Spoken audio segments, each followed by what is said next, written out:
I'm JP Tuesday. And I'm Kiki Cannon. As lifelong Disney fans, the work of countless talented Disney creatives have shaped our lives. Now, as the Disney catalog expands, we're taking a journey through film and television to discover if that spark that shaped us as children lives on in adulthood. Does your favorite Disney media still cast that same spell? Join us as we find out. We are Rewatching the Magic. Hi, Kiki. Hi, Tuesday. Yes, this week we are talking about Splash from 1984, the movie about a little mermaid who falls in love with a human. And yes, we've kind of done that movie already. In fact, The Little Mermaid, the animated film, came out like 5 years after this, 1989. Yeah. Why Disney did two mermaid movies with more or less the same story, essentially back to back. Your guess is as good as mine. WTF, Michael Eisner. It's kind of interesting because both of these mermaid movies really set off two diverse parts of Disney. Because The Little Mermaid, which we've already talked about, that was our first episode. Well, it was, yes. Set off the Disney Renaissance. Mm-hmm. But Splash was the first thing to be released under the Touchtone Pictures label, which we've talked about before, but that was Disney's adult quote-unquote brand. Yep, started by at the time, president of Disney, Ron Miller, the son-in-law of Walt Disney, trying to have Disney release more adult-centered films without tarnishing the Disney brand.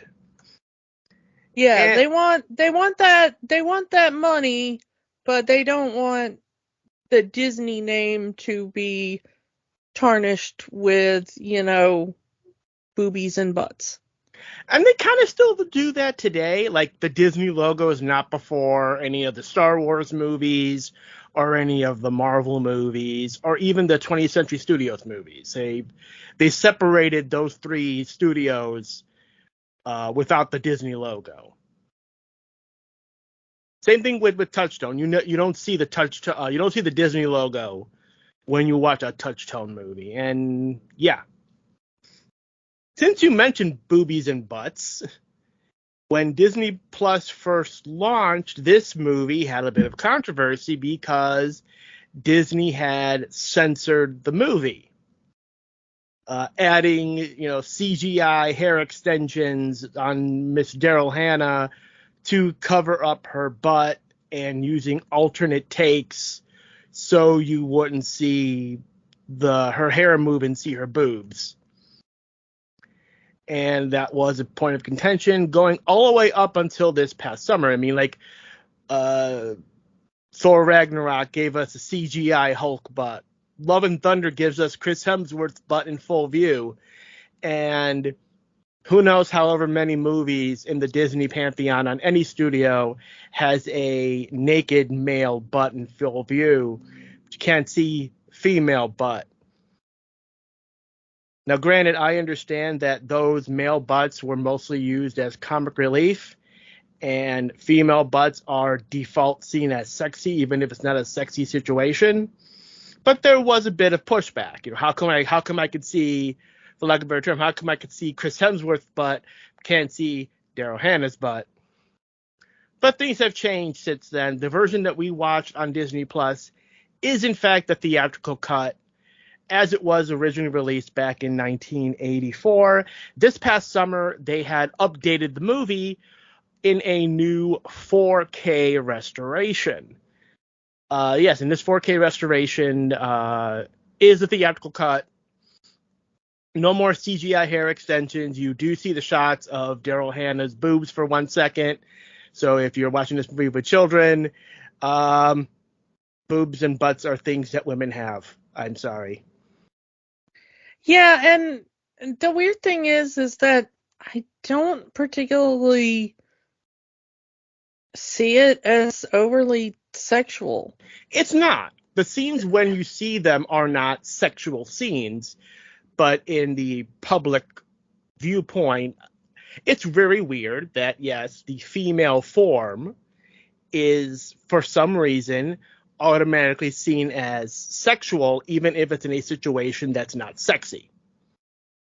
The interesting thing is that every time we see her in any kind of nudity, she is either swimming in her mermaid form, or she is just exiting the water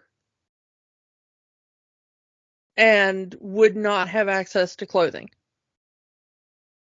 And so, yeah, you can see that as titillating.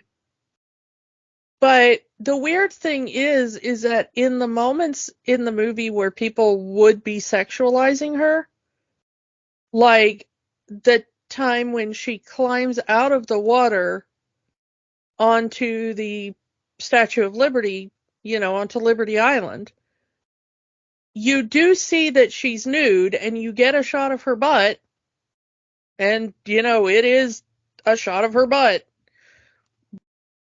However, when people on the island start sexualizing her, all you see is her face. You see men reacting to her, and you see women clutching their pearls, but in those moments, you do not see her nude. You see a setup shot of her leaving the water, and you do know that she is naked. But in the moment where it would be a sexualized moment, all you see is her face and her confusion, which I find very interesting. She doesn't know. She has. I mean, it's where she's from. This is just what they don't wear clothing. They don't wear clothes. I mean, this is 5 years before the animated Little Mermaid, and we get the seashell bra. But this movie also has a different to kind of turn away from that, since I don't want that to be the subject of the episode. To turn away from that, there was an early attempt by Michael Eisner to do something that they do, quite frankly, now in the modern era, is the corporate synergy. You see, at the time that this movie was being made, the people at the Disney parks were building a new ride. A ride that was using water and a mountainous shape and featured the characters of Song of the South. You know it, you love it, rest in peace, Splash Mountain, soon to be Tiana's Bayou Adventure. But at the time the ride was being filmed and the time this movie was being made, the ride was going to be called Zippity Doo Dah Falls. And Michael Eisner said that was a horrible name. We are not going with that. And since Splash was in production and was going to come out around the same time that the ride was going to be complete, he said, well, why don't we take this opportunity and advertise the ride in the movie and advertise the movie in the ride and call the ride Splash Mountain.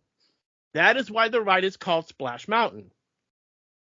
Even putting a note to the Imagineers, can you put a mermaid in the ride to tie this into the movie?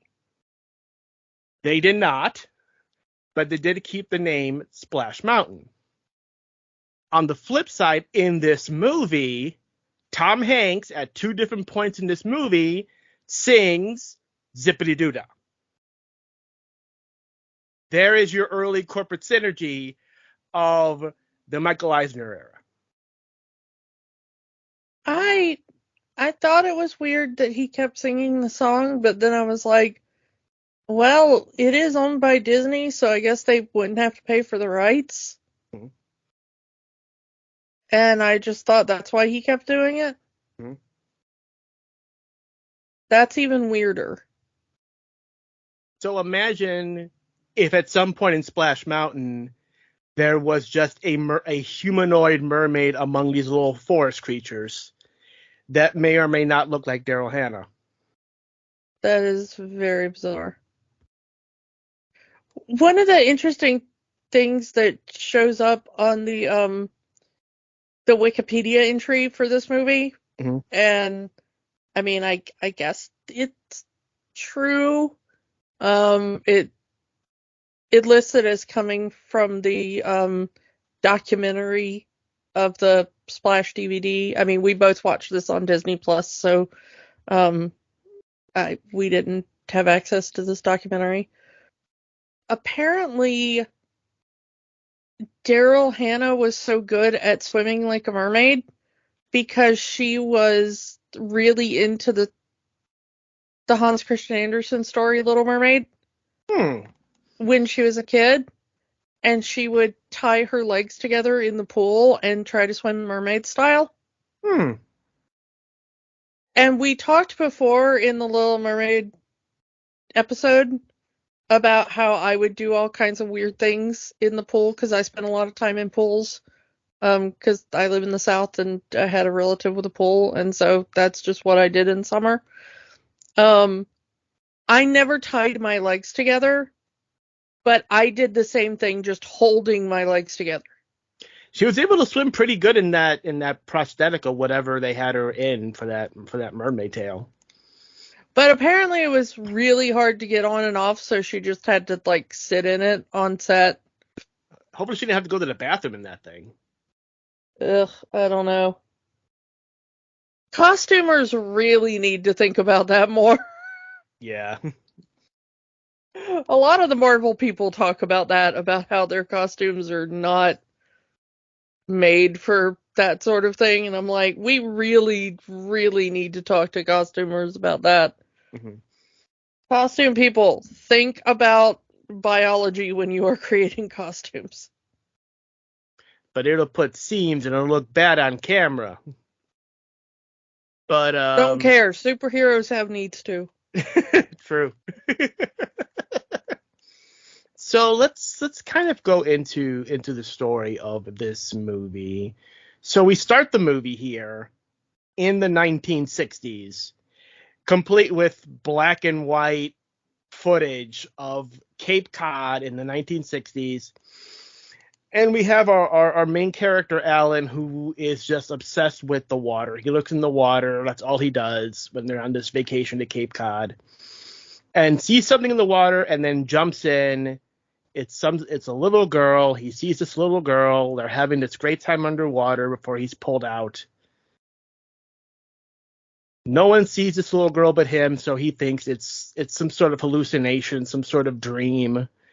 Wonder if that ever really happened. But Cape Cod, still in his adult years, in the modern era of 1984, still becomes this happy place for him. So whenever things go wrong, he says, I'm just going to go to Cape Cod. It's my happy place. I understand where he's coming from. Everyone has their little getaway places. But yeah. In the modern day of 1984, Alan and his womanizing brother are now co-owners of their father's old produce manufacturing and distribution center.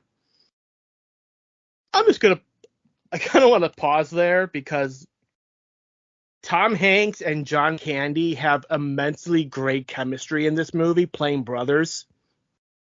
Yeah. Also, I want to back up a little bit to the 60s thing, because the little boy playing younger John Candy, you know, we have the two little brothers on the ferry to Cape Cod or from Cape Cod or whatever, and the little Tom Hanks boy, he's looking in the water, and you know, he jumps in after the little girl he sees in the water, and you know, all that kind of stuff.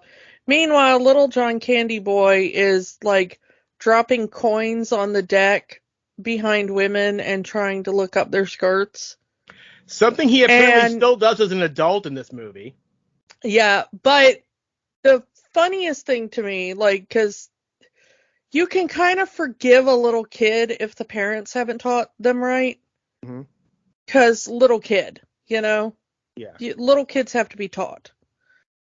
But the funniest thing to me is that his brother just jumps overboard and the entire ship goes absolutely bonkerdoodles because, you know, little kid overboard. And so everybody on the ship goes into either rescue mode or panic mode. And little John Candy goes around looking up skirts while his little brother is presumably drowning because they said he never learned how to swim. Like, even as an adult, he never learned how to swim. So, like, his brother is overboard, potentially drowning. Potentially dying. Yeah. And his first thought is, I get to look panties. Yeah. It's like, yay, no more little brother, and also, this is my chance. What an awful, awful little child. And he becomes an awful, awful adult man. Yeah, I mean, he does not change at all between the time on the boat and the time as an adult, you know, 20 years later or whatever. But the thing is that I do wonder if you can blame the parents, because one of these children is an absolutely wonderful cinnamon roll, and the other one is Dear Penthouse. Literally, Dear Penthouse. Yeah, literally Dear Penthouse. It is a point in the movie. The point where we first see John Candy is he's holding a bunch of Penthouse magazines saying, hey, they printed my letter. I bought a copy for everybody. Yeah. Although, once we see them as adults, and we're talking about fathers, the first person we see Tom Hanks talking to is actually Rance Howard. It's Ron Howard and Clint Howard's dad. Yeah, because Ron Howard directs this movie, so of course he's going to put his family in. Yes, Clint Howard is in this movie as a wedding guest. One of the plot points in the movie is that one of Tom Hanks and John Candy's employees is having a wedding that afternoon, so they're going to close the plant early. All of the workers are invited to the wedding. The owner, Tom Hanks and John Candy, are working as ushers, and one of the guests is played by Clint Howard. Yeah. But the guy at the beginning of the movie screaming about, where are my cherries, and you were supposed to bring me, deliver me cherries and whatever, that is Papa Howard. Rance Howard. Yeah. So the whole family's in this. But yeah, I agree with you, and I absolutely love the kind of screw up big brother, responsible little brother energy that's going on here between John Candy and Tom Hanks.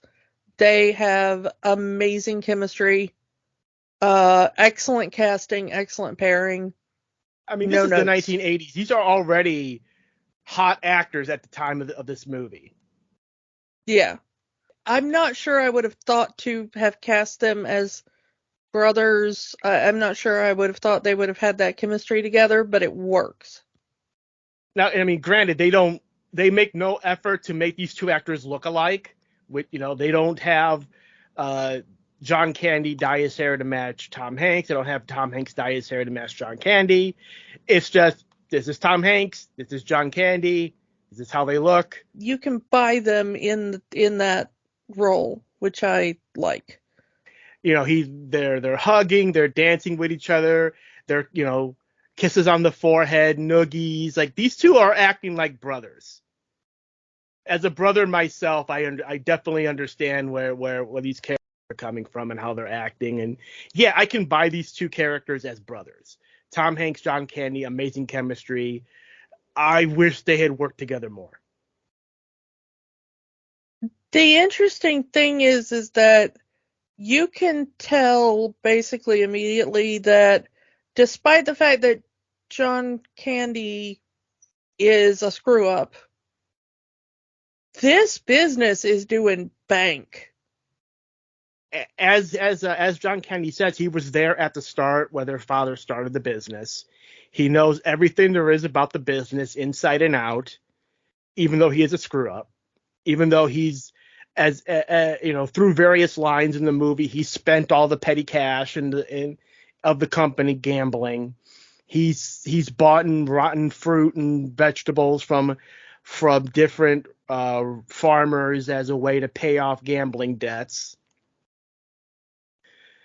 But he still has a heart. But look at Tom Hanks's apartment.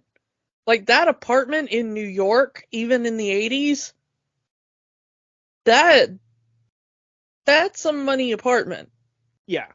You know, Daryl Hannah shows up and uses his credit card to throw down on a shopping spree in Bloomingdale's, and he doesn't even bat an eye.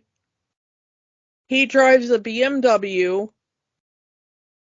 because we know that from when he asked the valet to get his car, towards the end of the movie, that he's driving a BMW. John Candy drives a sport car.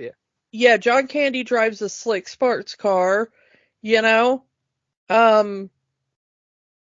he's buying Daryl Hannah all these kind of fairly expensive gifts. You know, he can afford a cab ride from New York City to Cape Cod, Massachusetts, in cash. Yeah. So, and their company has a lot of workers. It's not like there's 4 people working at this company. And they're good union jobs too. Because they're employing Teamsters. Yeah. So I mean, I love that scene. I love that scene. You know, Tom Hanks, he just spent a night with Daryl Hannah, dancing and singing. Hey, I don't blame the guy. I'd be dancing and singing too after a night with Daryl Hannah. Dancing with his brother. Said, no, not in front of the Teamsters. Not that he doesn't want to dance with his brother. He doesn't want to not look cool in front of the union guys. Yeah. But, I mean, so this is a company with a lot of employees, union employees, you know? In the early 1980s. In the 80s, when that still meant something, you know? So, I mean, they're doing good for themselves. They're doing good enough for themselves that even though it annoys Tom Hanks that John Candy is making bad deals, it doesn't seem to be hurting the company that much. They even say, John Candy's character rarely ever spends any time at the job in general, and they're doing well. Tom Hanks' character takes several days off to spend time with Daryl Hannah, and the job still does well. So it's like they don't even need to be there, and they'll still make bank. Yeah. That's how well oiled that machine is. Yeah, their dad must have made that company basically self-sufficient, you know? Yeah. They're almost figureheads in the terms of the company. Yeah. But we never see Alan's initial girlfriend in this. Mm-hmm. But the movie does start out with his girlfriend calling him up and being like, "Yeah, I'm leaving you. I'm moving out today." Because he cannot say the words "I love you." That is his little journey. He cannot confess love to anyone. He even questions it. Is there something broken inside me? I care for her. I want to be with her, but I can't tell her that I love her. And that was the straw that broke the camel's back in terms of this ex-girlfriend who moved out. and it breaks him. He's at the wedding. We mentioned Clint Howard. All Clint Howard says, "Hey, Ellen, how you doing?" She left me. She left me. She's not coming back. Yeah. And I just love Tom. I mean, Tom Hanks, when he gets in that yell voice, is classic. I mean, it's one of the trademarks of Woody from Toy Story. That's how much that voice is known for Tom Hanks. You are a toy. Yeah. Yeah. And then of course he immediately gets drunk. Because he's depressed and he's trying to figure out what's wrong with him. He starts having these really awkward conversations with the people in the bar. Because he sees these happy people together. He sees these happy people and he's thinking, oh, you two must be so in love and hold on to that. Well, we actually just met at the wedding and we're just trying to get to know each other. Yeah, ain't love grand? I want to feel love. I want to get married. I want to have kids, but it's never going to happen to me because I don't know how to love someone. I feel you, Alan. I understand where you're coming from. And his brother tries to cheer him up. John Candy saying, hey, I met two women at the wedding. We can go to Reno with these two women, have a hell of a weekend, come back, you're refreshed. As the old saying, they don't say it in this movie, but there's that old saying, the best way to get over someone is to get under someone else. I don't necessarily agree with all of that, but at least his brother does agree with that. Well, as they say at one point in the movie, John Candy's character brought a date to one of his own weddings. So, yeah. He's still a POS. Yeah. But, I mean, we'll get to it in a minute. Well, I'll say it to it now. For a guy that is a POS, for a guy that is a womanizer, for a guy that really does not seem to see the value in a woman, period, all he sees a woman is as the next conquest. When we all learn the truth about Madison, when we all learn the truth about Daryl Hannah, he just looks his brother in the eyes and, hey, you had fun with her, right? You care about her. You want to be with her. You have something special with her. I'll never have that. You have that. What the hell are you doing? Don't let that girl go. So even if he is a slime ball, a POS, a womanizer, he still sees something special in love when he sees it. And obviously does care about his brother. Speaking of which, when you're talking about having fun with Daryl Hannah, the interesting thing is we never actually see him having fun with Daryl Hannah, but they do talk about him having fun with Daryl Hannah. Yeah. There is the scene, the infamous scene where she's in the bathtub and you see that when she gets hit with water again, she turns back into a mermaid. And she's in the tub and her tail is unfurling and all that kind of stuff. And he's all like, you're taking a bath. Let me come in and take a bath with you. And she's like trying to dry her legs out with the hair dryer and all that, And he busts in the door and she's in there and her legs have finally dried out and turned back into legs again. And she's like, I'm shy. And he's like, you're shy? After the cab and, all that, and the bedroom and the living room and on top of the refrigerator. That's some athletics right there. Yeah. Well, we did see her scale a, walk, don't walk sign with ease earlier in the movie from that, So maybe. Even if, you've been romantically involved with someone, that person still does deserve their privacy. Oh, absolutely. Like, I understand that the thud made him worry about her being injured, but once she was like, I'm okay, and she's still coherently talking to him, leave the girl alone. You know? Yeah. Like, maybe if she's still in there 3 hours later and hasn't come out, or stops responding, or starts slurring her words or whatever, Mm-hmm. okay, wellness check. Maybe she's ingested something or whatever, like, Or she that's when slipped you and get hit her head, worried. or yeah, she's. But, like, as long as she's coherent, and it hasn't been like an overly bizarre amount of time or something,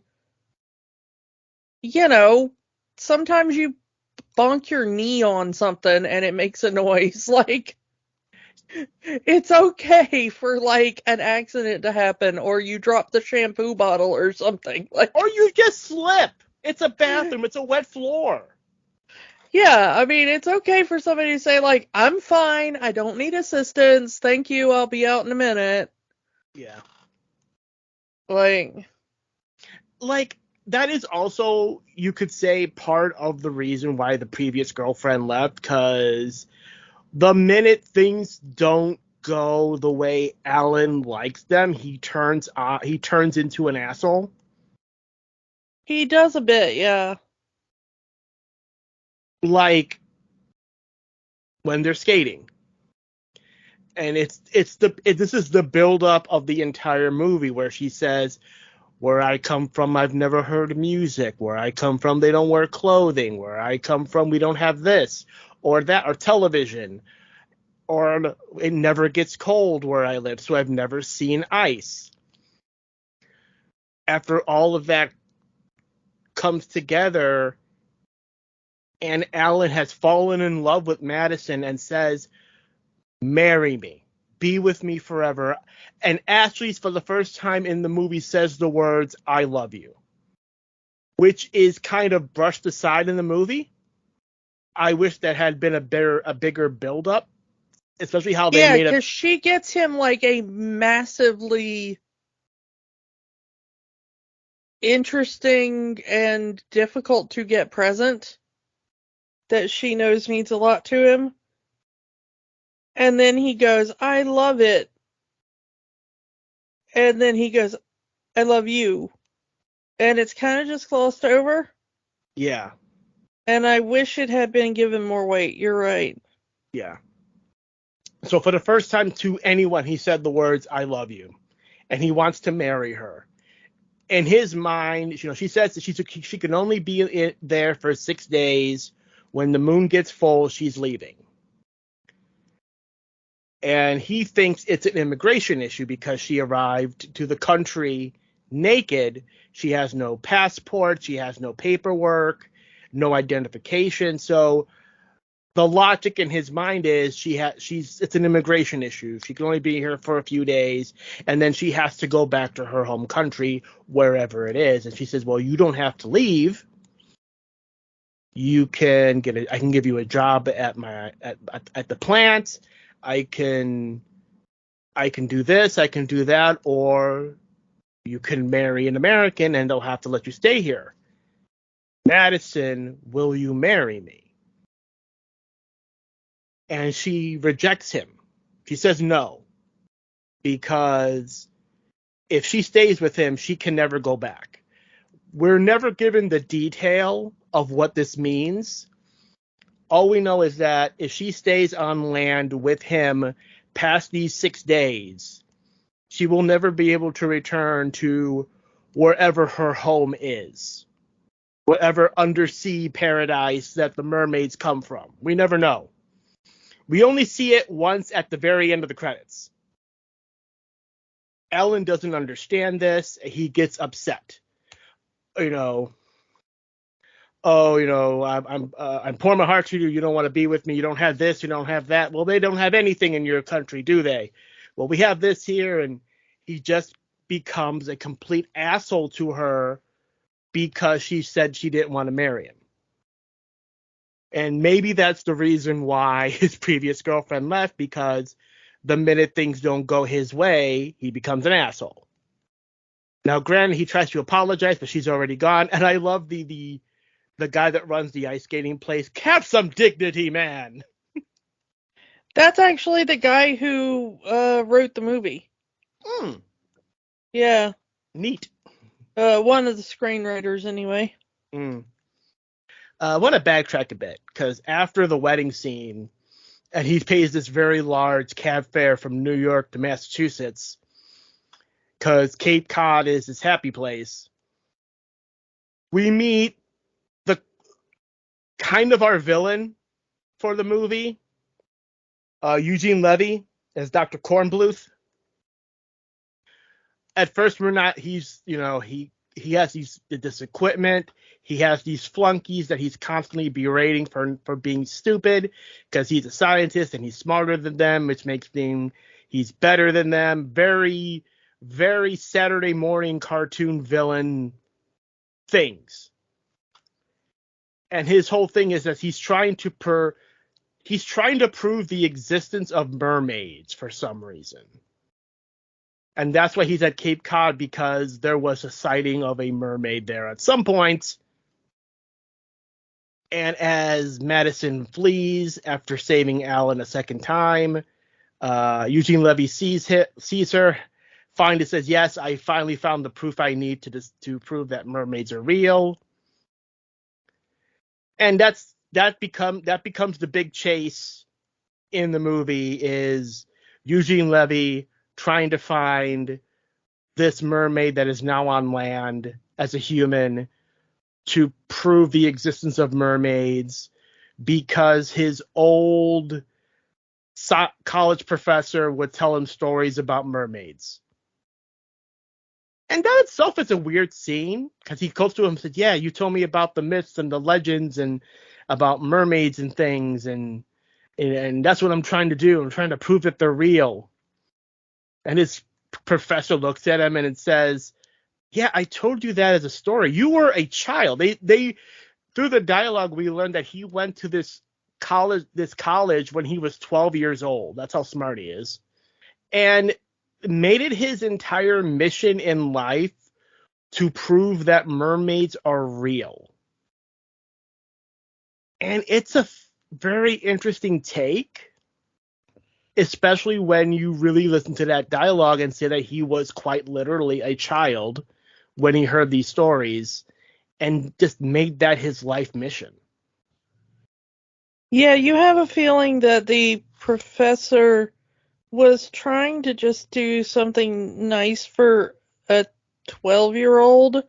Like, he probably didn't understand how to communicate with a 12-year-old in his class.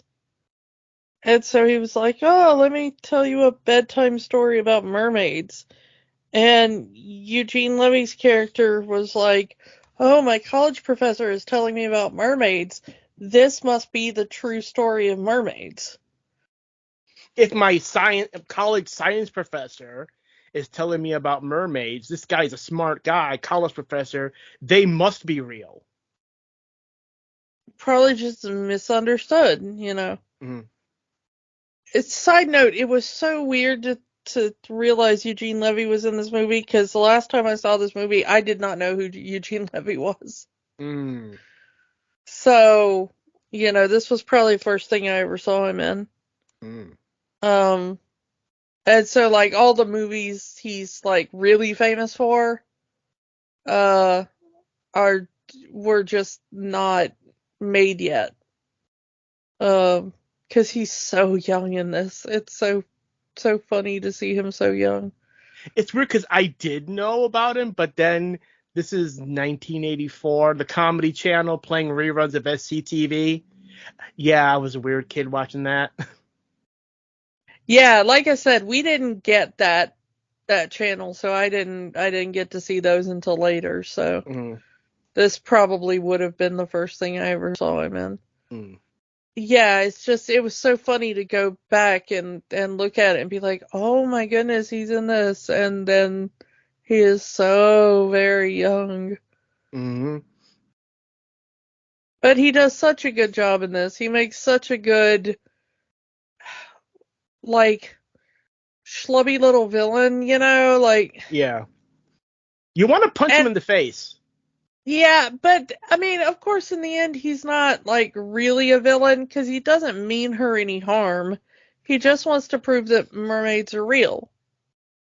I mean, it's very cartoon the way he tries to get to splash water on her, and he ends up splashing water on random women and then getting his ass kicked, and he's got a broken arm because he splashed water on someone's wife, and while they're shopping, and splashed water of a couple coming on an elevator trying to prove that mermaids are real. And when he finally succeeds with that water hose spraying Madison as she becomes a mermaid, behold the mermaid, he gets regret, especially when he sees his scientific peers the way they're treating her.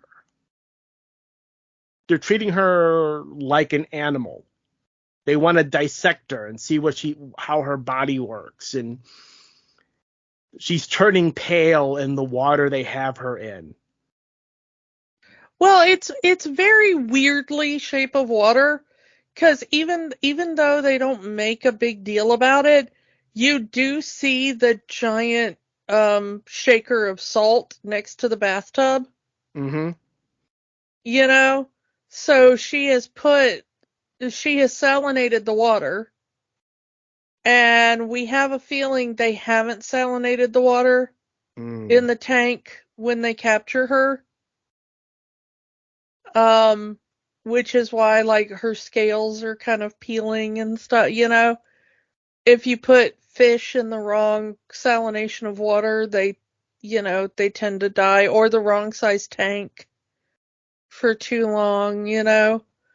That's kind of how fish start looking, you know. Mm-hmm. But it's, I love the little touches in Alan's apartment, because he does have like a really nice fish tank built into the wall. Again, dude is rich. Because he has an in-wall fish tank. And a second fish tank at the office. And a second fish tank at the office. And the fish seem very well cared for. Mm-hmm. You know. So, Madison would know. Madison would know if the fishes were not taken care of. Well, yeah, but I mean, it's like when you see them, in passing, they do look very nice and very clean, and so it does seem like he's had this obsession with, fish and ocean creatures, and he keeps going back to the mermaid fountain in that park, and Cape Cod. And he keeps going back to Cape Cod and all that kind of stuff. So he keeps surrounding himself with images of the ocean, even in his apartment in New York. So that is where his brain has been for 20 years. And you can tell.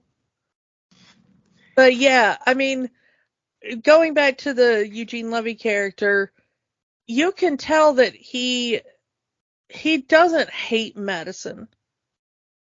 He just wanted to prove to the world that his theory was correct. And he wanted to be accepted by his peers. Yeah. Which, even after proving that mermaids are real, he's still not accepted. The one scientist he's been trying to impress this whole movie says, I've never seen you. I'll never see you as a member of my team. You're not a real scientist to me. Why don't you go prove the existence of unicorns or something? So after all of that, all of his sacrifice and everything that he's done to try to prove his theory correct, he's still not accepted by his peers. Yeah, and that's the really sad thing is that he brings them physical proof, and again, just like in Shape of Water, they're like, okay, let's dissect it and kill it. And he's like, no, I don't want to kill the thing. I just wanted, like video footage proving that it's real. we have that now. Let's release it back into the ocean. It's a sentient creature. Mm-hmm. And this is a guy who's literally put his body at risk to prove this theory. He's got his arm in a cast and his neck in a brace.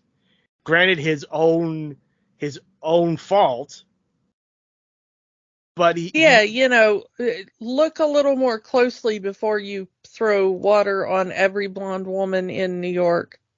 Yeah. I mean, this was the 80s. There were a lot of bleach blondes going around. Mm-hmm. But he never wanted to hurt anybody. He even says this when Tom Hanks confronts him. I didn't mean to hurt her. I didn't mean to hurt you. I didn't mean to hurt anyone. I just wanted to prove my theory. I'm a scientist. And it kind of shows what happened. I mean, we talked about this when we talked about Soul last week. It's that when that passion becomes obsession. He let his passion for science, his passion for this, proving this theory of mermaids existing, become his obsession, and he didn't realize the consequences of his actions. And now that he's seeing these consequences in front of him, he's seeing Madison suffer. He sees Alan suffer because he can't even see the woman he loves. And he does have that third act face turn. He says, okay, I can get you her. I can get you in. I can get her out. It's a good idea. As the movie goes, there are these two scientists from Sweden that want to see this mermaid, and they have Tom Hanks and John Candy dress up as these Swedish scientists. And I will say this, even though there's subtitles on screen for the Swedish, Disney Plus still put subtitles on screen, so it's subtitles on top of subtitles. I don't know if they played that on the one that you watched, but yeah, it is. But I love the idea that John Candy just learned random Swedish phrases without knowing what they meant. Because, like I said, he's a womanizer. He writes letters to Penthouse magazine, and apparently he watches a lot of porn. Yeah. Especially porn from Sweden. Well, the thing is that he's not wrong. He says in the movie that a lot of the better adult films come from Sweden. And at that point in time, that was true. A lot of the better made adult films did come out of Scandinavia and Sweden. Mm-hmm. I mean, where do you think we got Phenomena from? Yeah, it's true. So, yeah, I mean, it's one of those things that happens to be an actual historical fact at that point in time. That is no longer true, but it's very bizarre that, like, well, that's what this guy would be into, and that it was a fact at the time.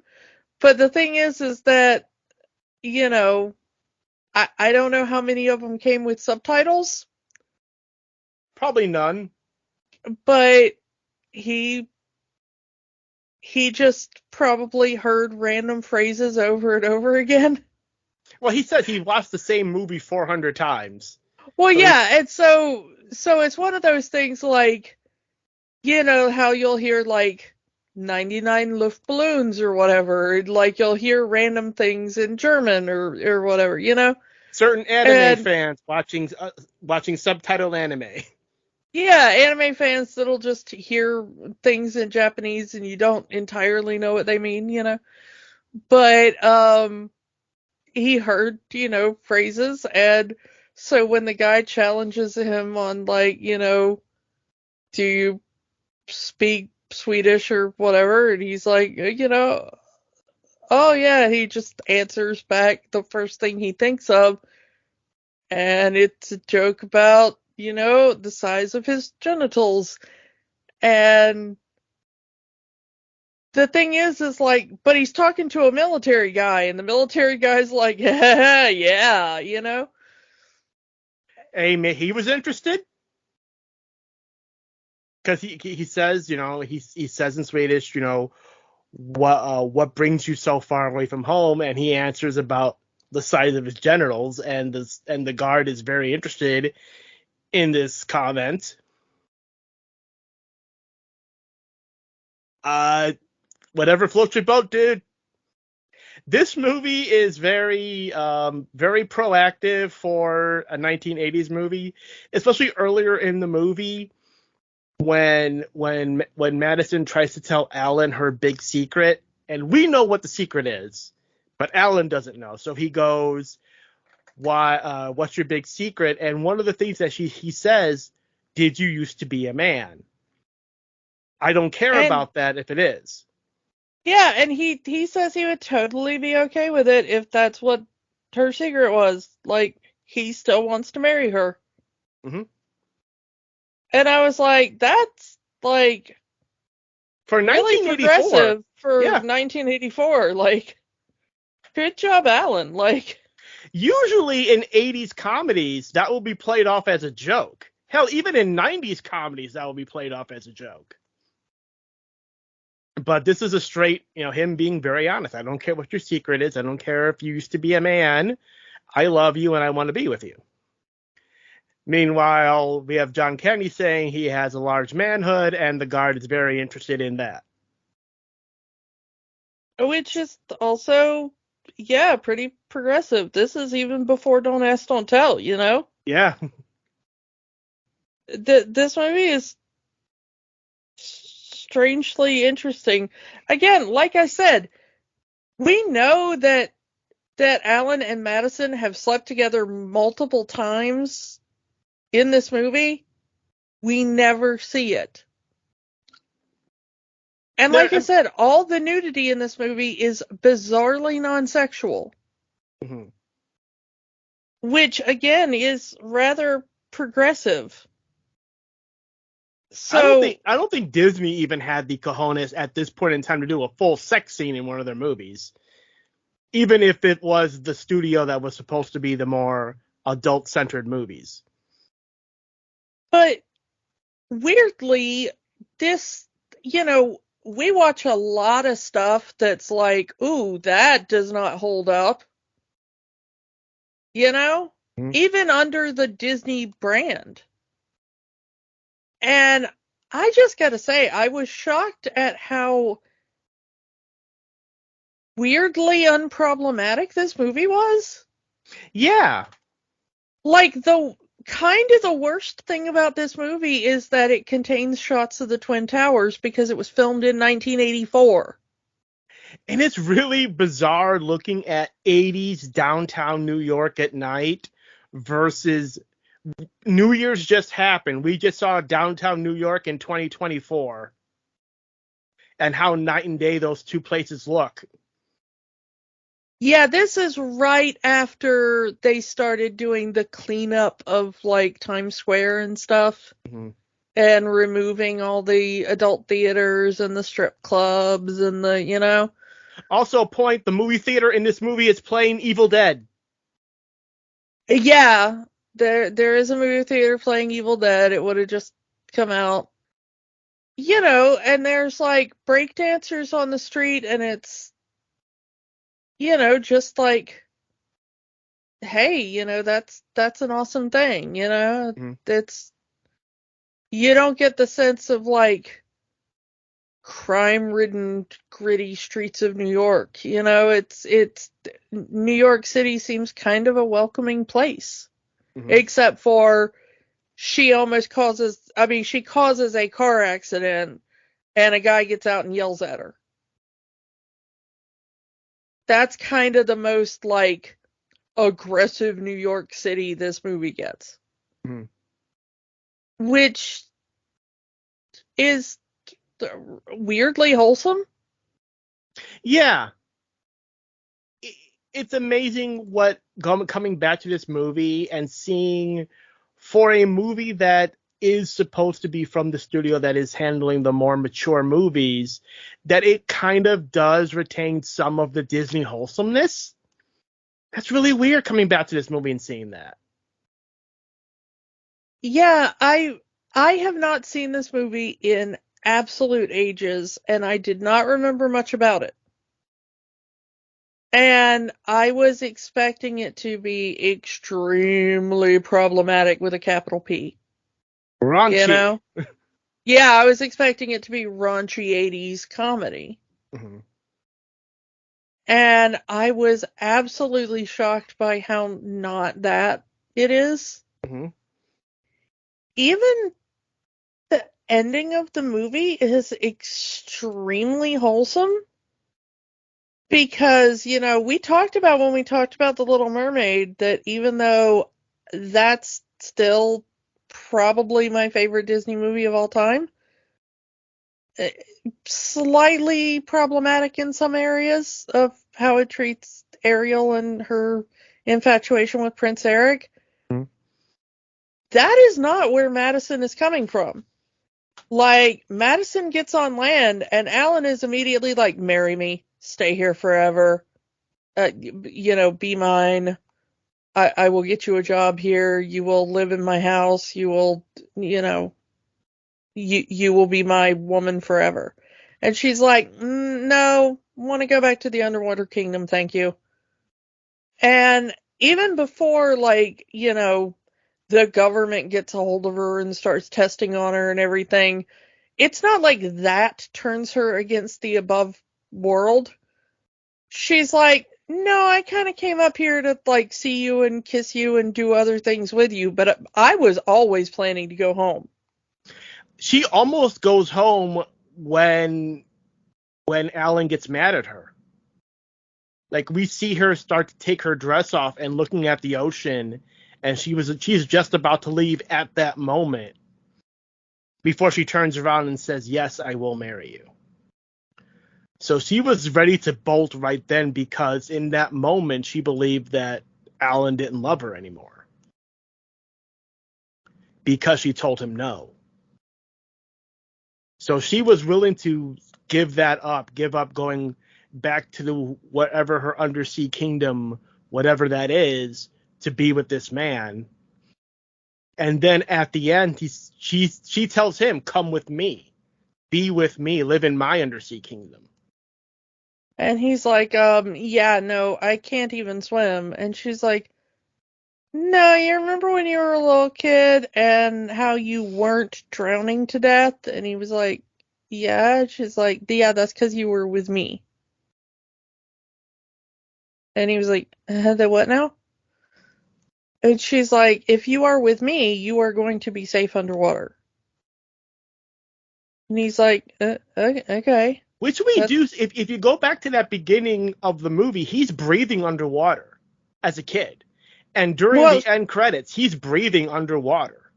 Well, she is trying. I'm not sure he's exactly breathing underwater. I think he's kind of stunned and holding his breath because he's not under there for very long.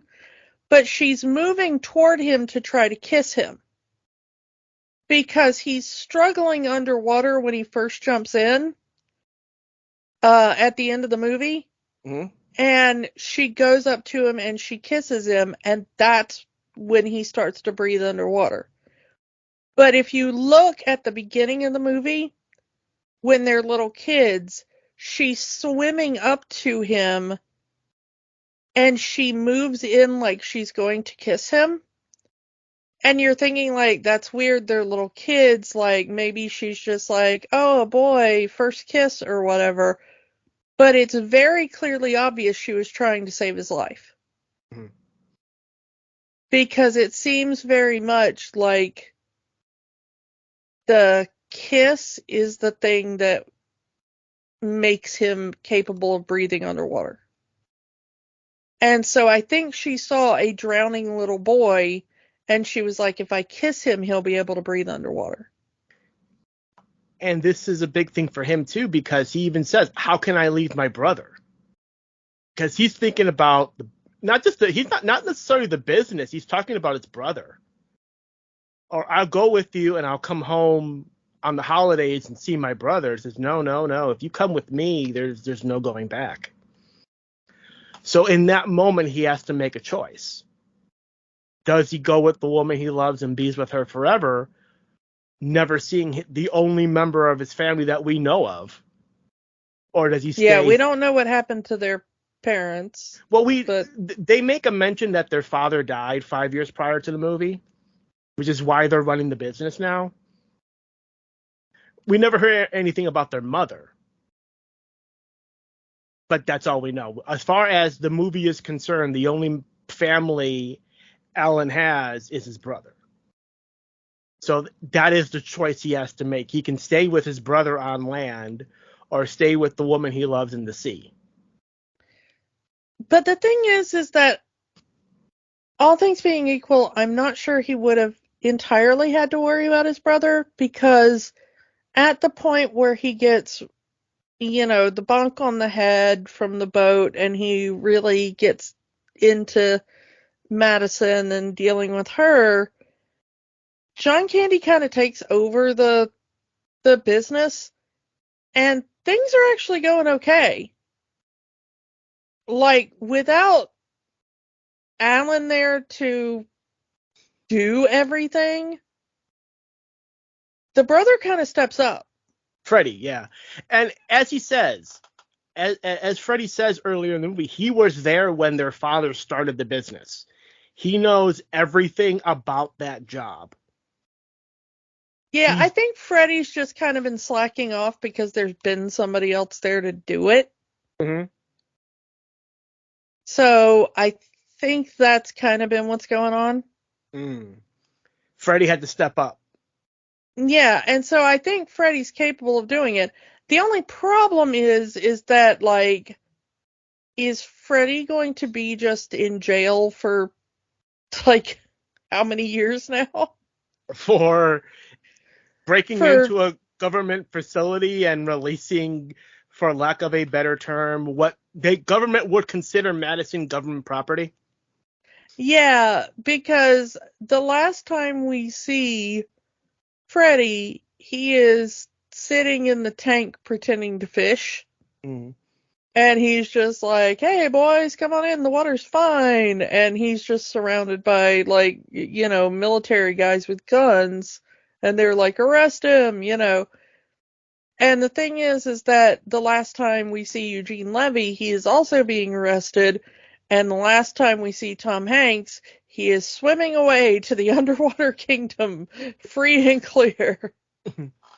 So the thing is like, Tom Hanks gets a happy ending. Eugene Levy and John Candy are probably going to spend a long time in a military prison. Well, that's the thing. This movie got a sequel. Yeah, Splash 2 was a direct-to-video movie made in 1988, 4 years after this movie came out, and was done on the Magical World of Disney. Because it was a because it was a made-for-TV movie, yes, none of the actors in this movie came back. So all of the characters are played by completely new actors, and apparently Freddie is just doing fine. He's not in jail. He's out and about, and Alan and Madison actually do come back and have a life on land, and it's not good. I'm just going to be honest with you. Splash 2 is not a good movie. It's a cash grab because Splash 1 did major ratings for Disney, and they wanted more.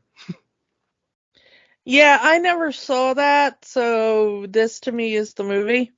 Though I will say, when it comes to Splash 2, Amy Yesbeck ended up playing Madison. I mean, that's good. I like her. Mm-hmm.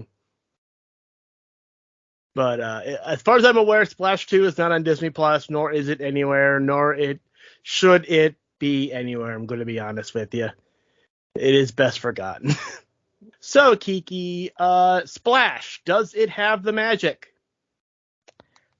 Shockingly, I think, yeah. I mean, it's not going to go down in history as one of my favorite movies. I'm still not a rom-com-y kind of person. Mm-hmm. But I was shocked at how cute it was, how unproblematic it was. A lot of the jokes still land. The cast is very well cast. Yeah. I'm going to agree with you. This movie has the magic. Tom Hanks and Daryl Hannah make a very cute couple. Tom Hanks and John Candy have amazing chemistry together.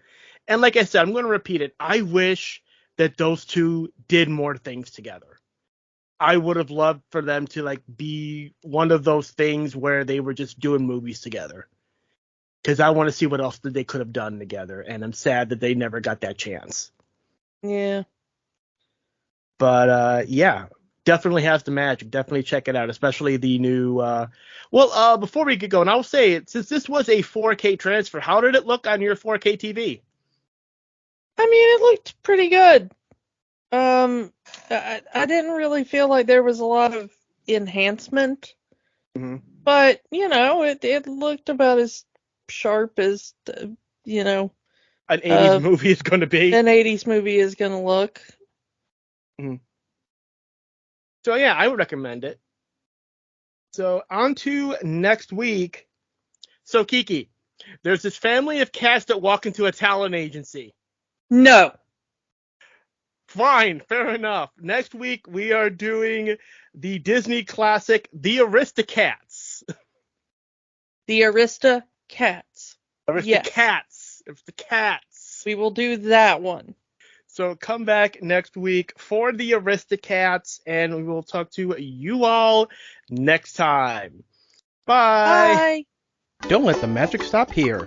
Join our conversations on Facebook, Instagram, and Threads at Rewatching the Magic.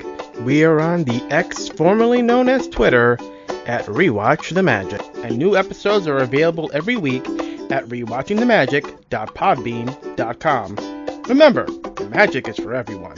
It only stops if you let it. Podcasts are fun, but there's work to be done. We encourage you to get involved. Here are some organizations we support.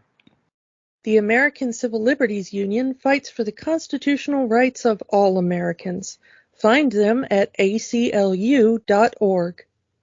The National Network of Abortion Funds helps people find access to safe abortion services. Their site is abortionfunds.org. The Trevor Project provides a 24/7 crisis helpline for LGBTQ youth and education services for schools on LGBTQ issues. They can be found at thetrevorproject.org. Or find a way to help in your area.